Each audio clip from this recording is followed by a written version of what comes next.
দীপাবলির সন্ধ্যায় আমরা বেরিয়ে পড়েছিলাম আমতারই কিছু পুজো মণ্ডপ পরিক্রমা করার জন্য।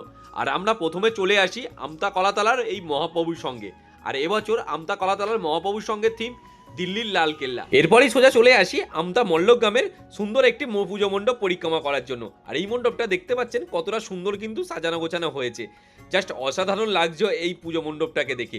চলুন এরপরে আমরা ভিতরে যাই, ভিতরে গিয়ে প্রতিমার দর্শনটা করাই। আর এখান থেকে দেখতে পাচ্ছেন এখানকার সেই প্রতিমা, জাস্ট অসাধারণ লাগছে এখানকার প্রতিমাটাকে। তো আপনারাও এই ভিডিওর মাধ্যমে মায়ের দর্শন করুন। এরপরেই আমাদের আমতা ফেরার পথে দেখতে পেলাম যোতকল্যাণের কাছে এই মায়ের প্রতিমাটা, খুবই সুন্দর এই মায়ের প্রতিমাটা। এটাকেও দর্শন করে আমরা বেরিয়ে পড়লাম আবারও এখনো কিছু পুজো মণ্ডপ পরিক্রমা করার জন্য। তবে আমাদের আমতায় দুর্গাপুজোর সময় যেরকম বড় বড় পুজো প্যান্ডেলের থিম হয়, কালী পুজোতেও কিন্তু কম কিছু হয় না। বেশ কয়েকটা কিন্তু বড় বড় পুজো প্যান্ডেলের থিম দেখতে পাওয়া যায় শুধুমাত্রই আমাদের আমতার বুকে। আর এছাড়াও তো রয়েছে অসংখ্য পরিমাণে কিন্তু ছোট ছোট পুজো মণ্ডপ। আমতার বেশ কিছু পুজো মণ্ডপ পরিক্রমা করে সোজা চলে আসি এখন চাকপোতায়। চাকপোতাতেও আমাদের পুজো মণ্ডপের থিম কিন্তু কম কিছু হয় না, যেরকম এখানে বড় বড় পুজো মণ্ডপগুলি হয় এবং তার সাথেও কিন্তু খুব বড় বড় কিন্তু প্রতিমাও হয়। বাড়ি ফেরার পথে দেখলাম অন্যান্য ব্রিজের মতো আমাদের মান্দারিয়া ব্রিজে নতুন করে বাতিস্তম্ভ লাগানো হয়েছে এবং এর সাথে সাথে দেখতে পাওয়া যাচ্ছে সন্তোষনগর ইকো পার্কেও কিন্তু প্রচুর পরিমাণে কিন্তু লাইট লাগানো হয়েছে।